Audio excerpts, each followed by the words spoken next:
como podemos ter certeza que os diálogos da Bíblia, onde não tinham os apóstolos, realmente aconteceram? Exemplo, Jesus com Pilatos. O que acontece? A Bíblia, quando ela é formulada, ela é finalizada pelas comunidades apostólicas.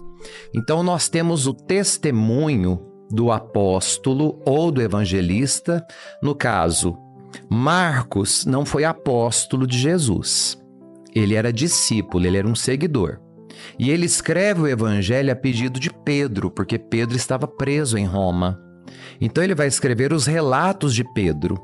Então o evangelho de Marcos são relatos de Pedro.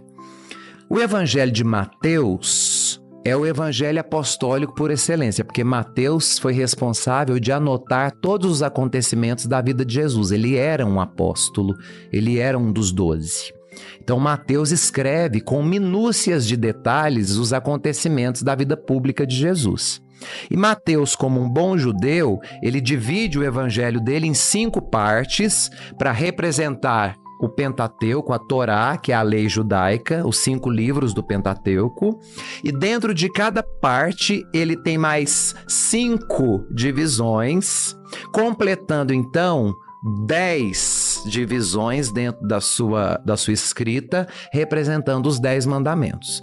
Então, o livro de Mateus, ele tem uma estrutura literária judaica. Mateus escreve. Porém, quando se termina o escrito relato desses evangelistas, depois vem o Lucas, que vai escrever a partir do testemunho de Maria, de Paulo, que era o apóstolo convertido. E depois, por último, nós temos João, o evangelista, que viu todas as coisas, só que ele não escreve sob o mesmo ponto de vista desses 3 anteriores. João vai ter um ponto de vista um pouco mais apurado, porque João já tinha uma maturidade da fé maior quando escreveu o evangelho. Os 3 evangelhos sinóticos, que são esses 3 que eu citei, sinótico do grego significa sob o mesmo olhar. Sinos ópticos, né? É o mesmo olhar. Então, os 3 escrevem sobre a mesma ótica e um completa o outro. Aquilo que faltou em Mateus, ele foi lá e pegou em Marcos, pegou em Lucas. O que faltou em Lucas, ele pegou em Marcos e Mateus. O que faltou em Marcos, pegou em Lucas e Mateus. Então, há essa conversa entre os textos. Então, esses detalhes que são colocados são detalhes da tradição da comunidade dos evangelistas. A comunidade preenche as lacunas. Então, quando eu digo proclamação do Santo Evangelho de Nosso Senhor Jesus Cristo, segundo Mateus, eu posso substituir, inclusive, dizer segundo a comunidade de Mateus. Porque a comunidade primeira, os primeiros seguidores, os primeiros cristãos que Mateus coordenava, ajudavam na confecção também desses livros. E eles tinham a tradição oral. Então aí são inseridos no corpo bíblico essas lacunas que ficaram para ser preenchidas, que os evangelistas não escreveram.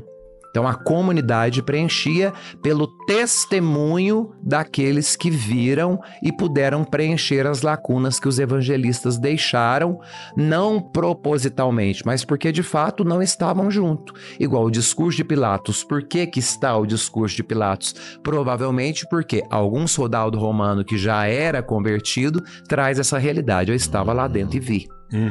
Isso é o que nós chamamos de tradição. Né? A tradição não pode ser tirada. Eu sempre falo isso. Quando se retira a tradição, você desmancha todo o cristianismo. Então, o cristianismo, ele tem por base a tradição, o magistério, que é o que fundamenta a explicação dos acontecimentos, por meio dos bispos, que são sucessores dos apóstolos, e as escrituras. É um tripé. É um tripé. Sem isso não existe. Sem isso não existe cristianismo, justamente. Sim.